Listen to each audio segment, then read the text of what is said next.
Whether you're using a plain factory miter gauge or a nice aftermarket piece, they have to be aligned right in order for them to cut squarely.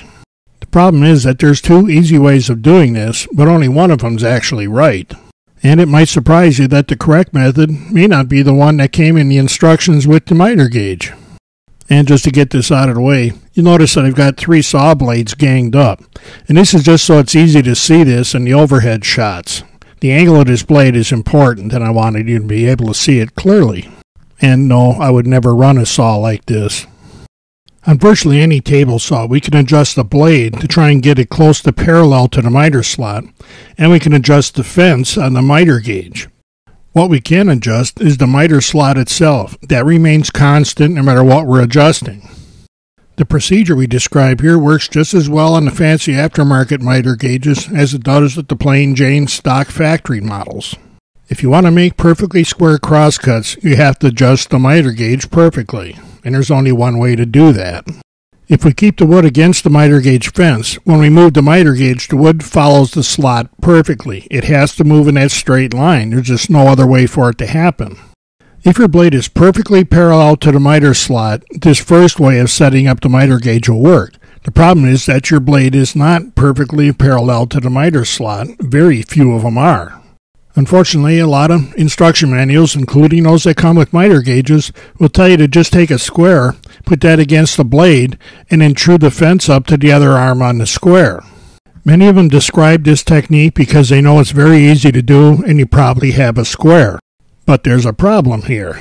When you put the square flat on the blade and then use the long leg of that same square to adjust the fence on your miter gauge, you just transferred whatever error in the blade parallelism is in your blade to the miter gauge.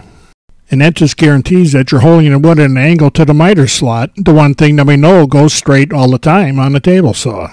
That amount of error might be small, but it happens every time you make a crosscut, so it keeps compounding itself as you go through a project. If the blade isn't parallel to the miter slot, when we move the wood over it straight, it'll cut a wider path, or a curve, because the blade is cutting off at 2 edges, one opposite of each other on either end of the blade. The actual width of the cut will be slightly increased because of this, but the cut itself will be perfectly square to the miter slot because that's the way the wood moves over the blade. This is where setting the miter gauge fence according to the blade gets you in trouble. It might not be a lot of trouble with the first cut, but it gets worse by that same amount every cut you make. You might be willing to accept this little bit of error if the correct way of setting the miter gauge is more difficult, but in fact it isn't.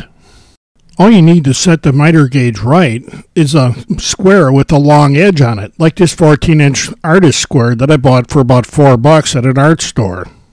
I know that's too cheap for some people, but these things are die cut and they're very accurate.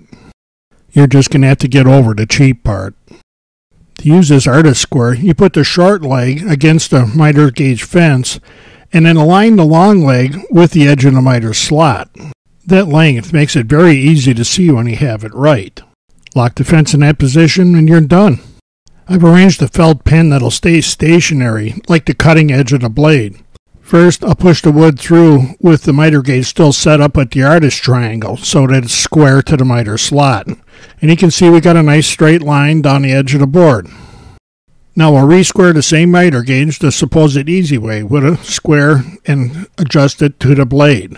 Everything else remains the same. I'm even going to be careful and make sure that the pen starts at the exact same place on the wood. And this time we'll shove it across with the miter gauge with this adjustment. And there's the error. As I said before, the amount of error won't be this great, but you're going to repeat it every cut you make. And even a small little error can add up to a lot of problems when you're doing a project. So what do you think? Is it worth investing in an artist square so you can adjust your miter gauge just as easily, only do it right this time? But you also have to remember that once you get rid of any error in the miter gauge, that also gets rid of an excuse you had for your joints not working right. It's a tough world, but you'll make it.